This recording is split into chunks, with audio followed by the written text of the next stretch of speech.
Hello everyone, I am Sudhanshu Kumar and I am come here for teach you the chapter 10 of present indefinite.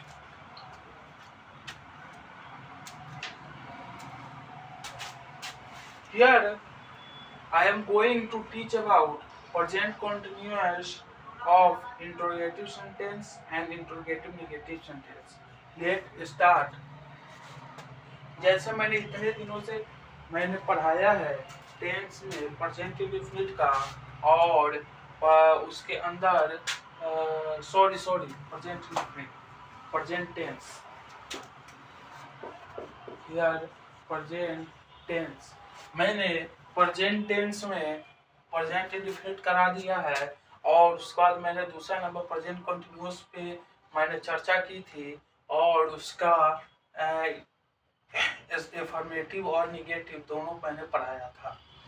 अब यहाँ पे मैंने interrogative और interrogative negative लेकर आया हूँ और इसके बाद मेरा प्रेजेंट कंटिन्यूअस खत्म हो जाएगा। तो जैसे मैंने चर्चा किया था जो प्रेजेंट कंटिन्यूअस है उसके लास्ट में क्या आएगा, तो एक है रहा है, रही है, रही है,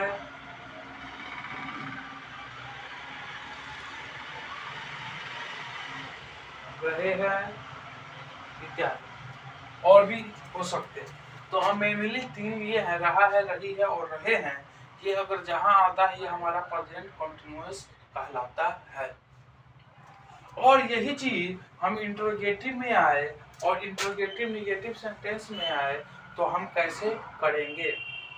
तो मैंने प्रेजेंट कंटिन्यूअस के अफर्मेटिव में देखा था जो वहाँ पे पॉजिटिव सेंस बन रहा था और उसका टेंस बन रहा था मैं खेल रहा हूँ, मैं सोच रहा हूँ, वो दौड़ रहा है।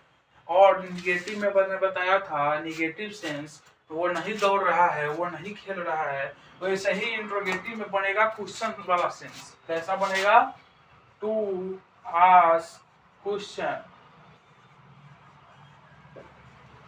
और टू आस्क निगेटिव क्वेश्चन।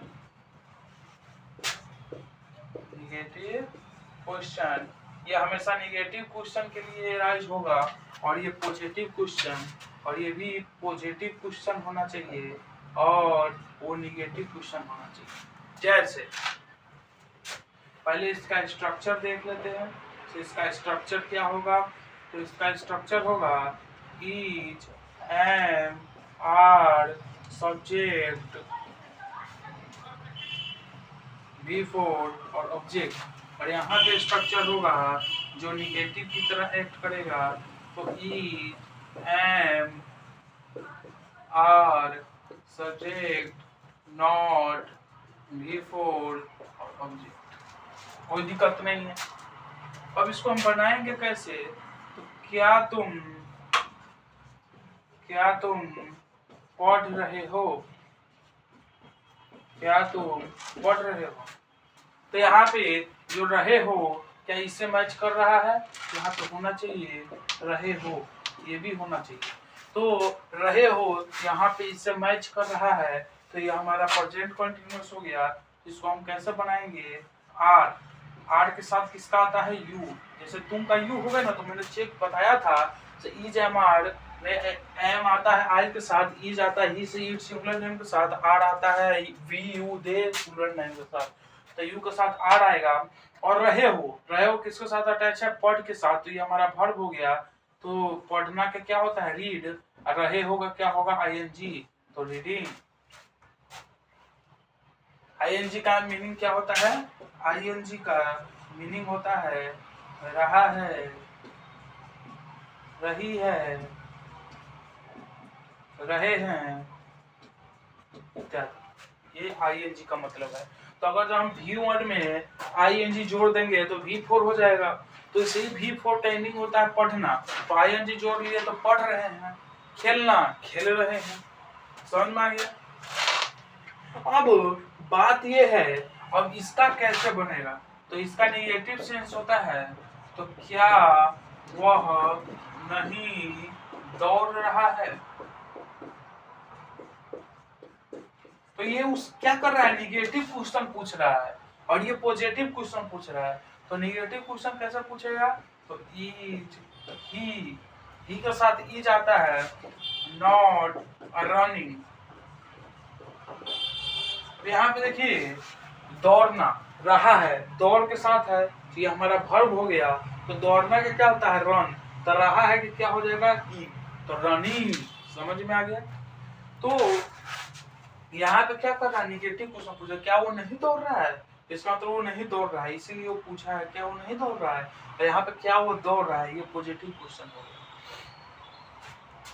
तो आपको तो प्रेजेंट कंटीन्यूअस समझ में आ गया, एक बार रिवीजन करा देते हैं। तो प्रेजेंट कंटीन्यूअस क्या होता है, जिसके लास्ट में रहा है, रही है, रहे हैं आता है, वो प्रेजेंट कंटीन्यूअस है।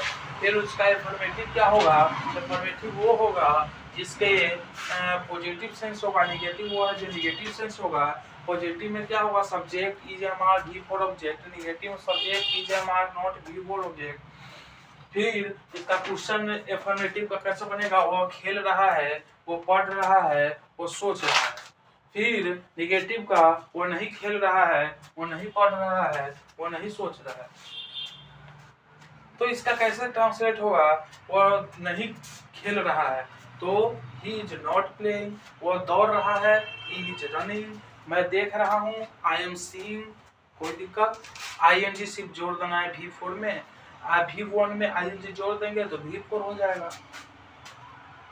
अब रही बात इंट्रोगेटिव का, तो इंट्रोगेटिव क्या करता है, क्वेश्चन पूछता है। इंट्रोगेटिव निगेटिव क्या करता है, निगेटिव क्वेश्चन पूछता है। इंट्रोगेटिव का is am are subject V for object बनेगा, तो इसका structure is am are subject not V for object बनेगा, कोई दिक्कत नहीं है।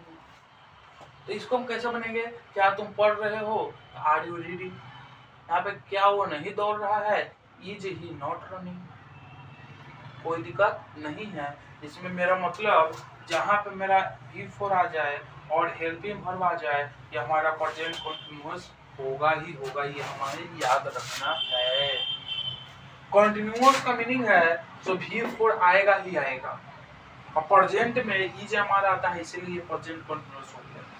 तो हमें हमेशा याद रखना है, जहाँ कंटीन्यूअस आ गया वहां पे V4 आएगा ही आएगा। तो अब एक चीज हम देखते हैं, इसका 4 क्लियर हो गया, फिर प्रेजेंट इंडेफिनिट का 4 क्लियर हो गया, तो टोटल मेरे पास 8 डिफरेंट टाइप का टेंस क्लियर हो गया। और वो 8 में कौन है, तो प्रेजेंट इंडेफिनिट का और प्रेजेंट कंटीन्यूअस का।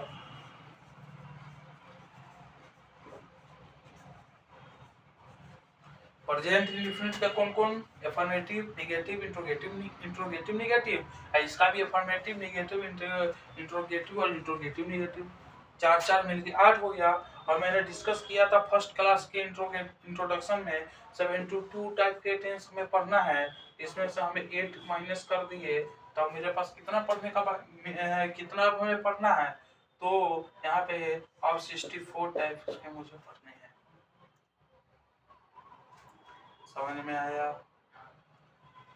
कोई दिक्कत। 22 यस, दिस इज 72 टाइप्स के टेंस पढ़ना है, इसमें से 8 मैंने पढ़ लिया और 64 मुझे पढ़ना है। तो आपको इस टेंस में प्रेजेंट इंडेफिनिट, ताते ती, प्रेजेंट कंटीन्यूअस, रहा है, रही है, रहे हैं याद कर देना है, उसका स्ट्रक्चर याद कर जाना है, और इसका स्ट्रक्चर चारों याद कर जाना है, और इसका हिंदी याद कर जाना है, और इंग्लिश कैसे ट्रांसलेट करना है वो याद कर जाना है।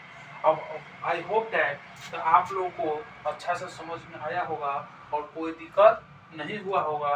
तो अब हम इसी के साथ हम क्लास एंड करते हैं, और कल से हम प्रेजेंट इंडेफिनिट देखेंगे।